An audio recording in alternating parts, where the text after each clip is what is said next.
Hello bachcho, let's read the question. Question says solve graphically x plus y greater than equal to 5, x minus 3 less than equal to 3 और x plus y greater than equal to 6, x plus y greater than equal to 4.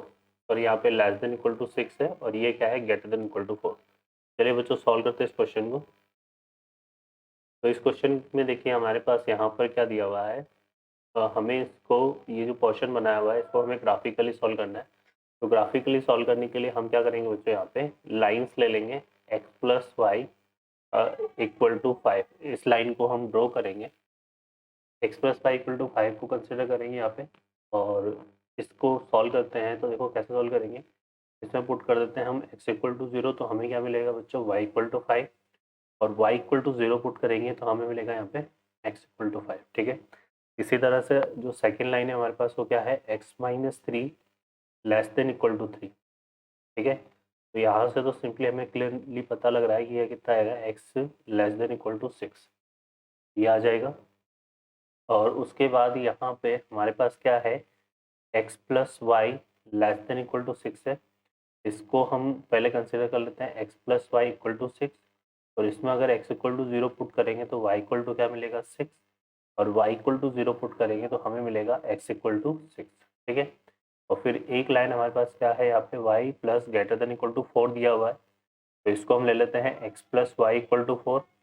इसमें हम x equal to 0 put करेंगे तो हमें मिलेगा y equal to 4 और y equal to 0 put करेंगे तो यहाँ मिलेगा x इक्वल टू 4. अब इनको हम ड्रॉ करते हैं ग्राफ में.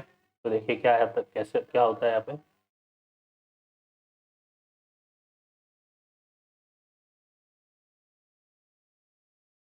देखिए बच्चों यहाँ पे हमारे पास सबसे पहले जो लाइन दी हुई है वो x plus Y equal to 5 है. तो यहाँ पर हम नंबर ले लेते हैं कुछ इस तरह से. देखो ये तो हो गया 4, ये ले लिया हमने 5 और यहाँ पर हमने क्या ले लिया 6. इसी तरह से यहाँ पे हमने ले लिया 4, ये 5 और फिर ये क्या ले लिया हमने 6. ठीक है. तो पहली जो लाइन है वो हमारी x equal plus Y equal to 5 है तो वो हमारी इस तरह से पास होगी. ठीक है ना. यहाँ x एक्सेस और y एक्सेस पर दोनों पे 5 की इंटरसेप्ट कट करेगी. ठीक है.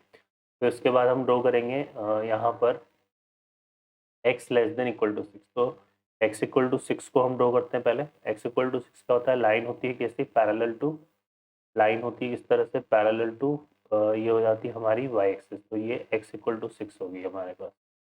ठीक है. यहाँ लिख देते हैं. और फर्दर हमारे पास जो नेक्स्ट लाइन है वो है x plus Y equal to 6 को ड्रॉ करेंगे. तो ये इस पॉइंट से और इस पॉइंट से पास होगी. तो यहाँ से हम इसको ड्रॉ कर लेते हैं.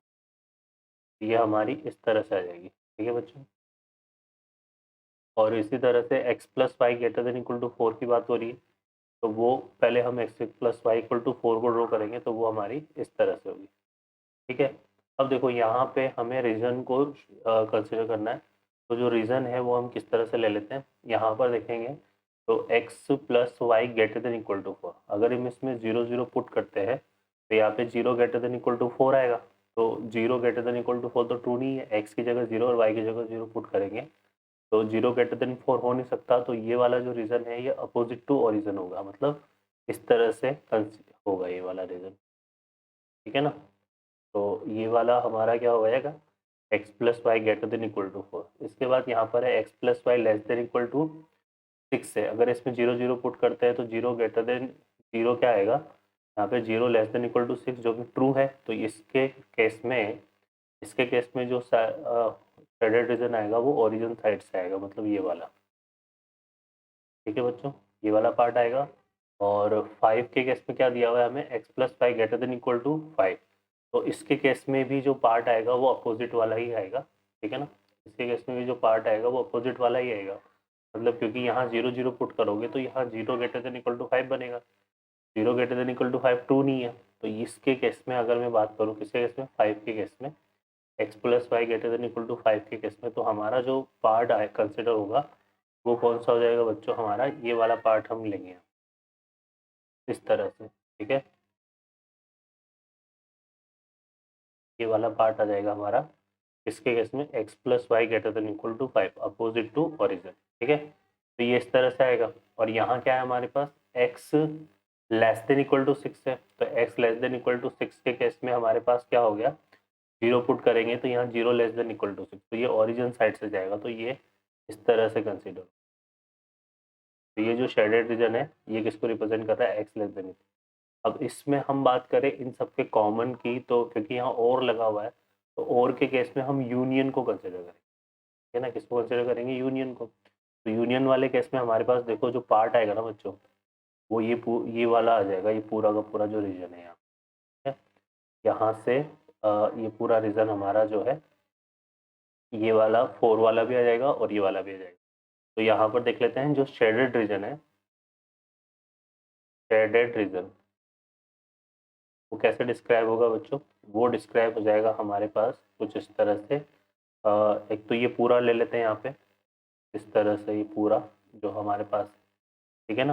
तो ये आ जाएगा, अगर हम यहाँ पे देखें तो जो शेडेड रीजन है हमारा, यहाँ से ये पूरा ही कंसिडर होगा, क्योंकि और का मतलब क्या होता है, यूनियन, है ना, और ये और का मतलब यूनियन होता है। तो ये पूरा रीजन आ जाएगा हमारे पास, जो हमने x=6 लिया है ना यहाँ पे, तो ये पूरा रीजन आ जाएगा यहाँ तरह से, ये पूरा का पूरा पार्ट यहाँ पे कंसिडर होगा।